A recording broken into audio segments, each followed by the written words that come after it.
First Chameleon Twist was somewhat of a sleeping hidden gem on the Nintendo 64. Sure, it hardly set sales record alight in the shadow of Super Mario 64, but for those looking for something more unusual, they often found that Chameleon Twist is a great weekend rental rather than a full-blown purchase. Surprising many then, in 1998 in Japan and 99 in the rest of the world, Sunsoft published Chameleon Twist 2, which yet again was developed by Japan's System Supply. Whilst the first Chameleon Twist received generally mixed reviews, it was harder to see why the studio felt a sequel was needed. Perhaps it came from the simple fact that many gamers loved the unique gameplay mechanics of the first, but were really turned off with just how easy it was to complete. Sure, for someone picking up the first Chameleon Twist as a weekend rental, it served the job perfectly, but for someone who'd spent that was a large amount of money for a game back in the day, they must have felt cheated with so little content in the game. Surprisingly then, Chameleon Twist 2 offers very few changes when compared to the original, that it really makes you wonder if there's any intention from the studio to do anything more than make a quick buck. Chameleon Twist 2 takes place after the events of the first game. The story begins with the lovable cartoon-like chameleons, Davy, Jack, Fred and Linda, playing in the forest. After being catapulted into the sky after an accident with a seesaw, your chosen character once more finds themselves transported into the magical kingdom world, where they will take on their new chameleon abilities. Sure, it's not Shakespeare, but having a story almost identical to the first game initially set alarm bells ringing for me. Even down to the Alice in Wonderland rabbit character making a return as your magical land host and guide. Thankfully though, once you're in the game you finally begin to see the upgrades the studio promised. Firstly, the unique tongue ability has naturally remained intact. With holding the B button your tongue will shoot out and you can then control its direction with the analog stick. This gives you complete freedom to twist and turn it to reach desired points, and that later in the game it becomes especially important. Aside from that, you can run, jump and vault yourself across the game's 6 levels broken down into smaller sub-areas. Chameleon Twist 2 provides a welcome addition in the form of the parasol. Like the first game, you have no double jump ability, but this time around pressing the Z button in the air opens your parasol, which will allow you to glide through the air. This feature alone makes the game much more accessible. No longer will you instantly lose a heart if you mess up a jump and go crashing to the ground. If you make a slight mistake now, more often than not you will be able to use this parasol to potentially save yourself. It's also frequently used for simply moving through the levels themselves, and many times you will be required to make a leap of faith and then use your parasol to float long distances or to reach hidden platforms. The levels themselves take on an interesting mix.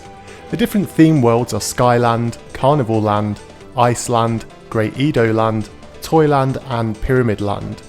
What I like most about them is that aside from the Iceland, they don't seem to stick to the stereotypical platform game tropes.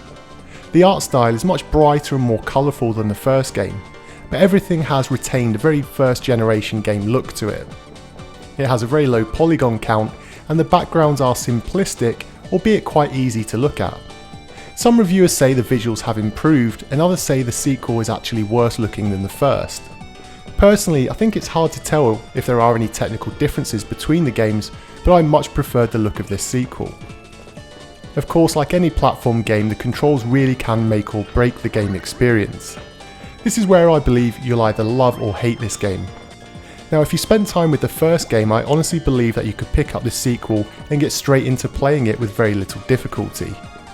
You may wish to enter the 3 training levels from the main menu screen to brush up on your skills, but overall it feels just like the first game. Aside from learning a few new moves, everything will come as second nature. However, if you're playing this game first, I'm sure there will be a period where, like the first game, you'll reach breaking point with learning how the game handles. Learning how to vault correctly, rotate poles and shoot projectiles accurately will take some practice. If you become accustomed to most of the other platform games on the N64, this one will throw you somewhat to begin with. The only other platform game on the console that I could think to compare the controls and handling to, and also the learning curve, is Mischief Makers, which itself had a very unique control system. Now I do love a good soundtrack and Chameleon Twist really delivers in this area.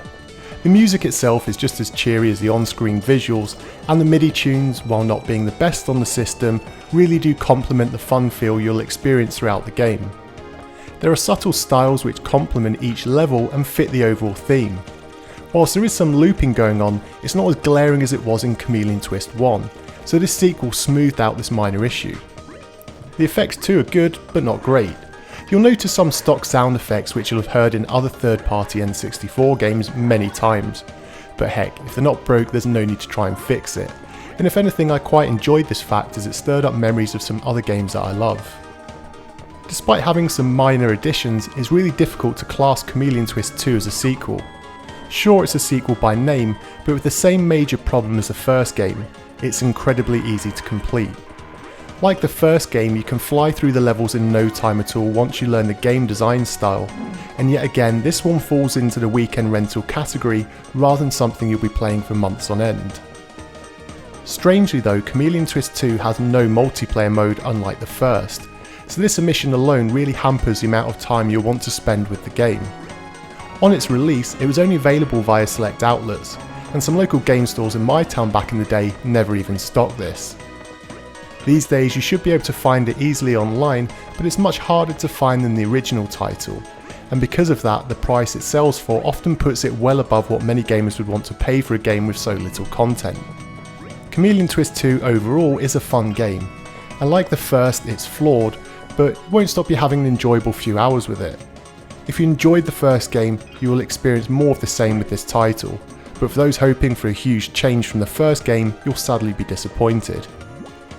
But as always, these are just my thoughts, and so I'd love to hear yours. Did you experience this after renting it from your local video store, or did you make this game a full purchase? If it was the latter, I'd love to know what made you buy it rather than rent it.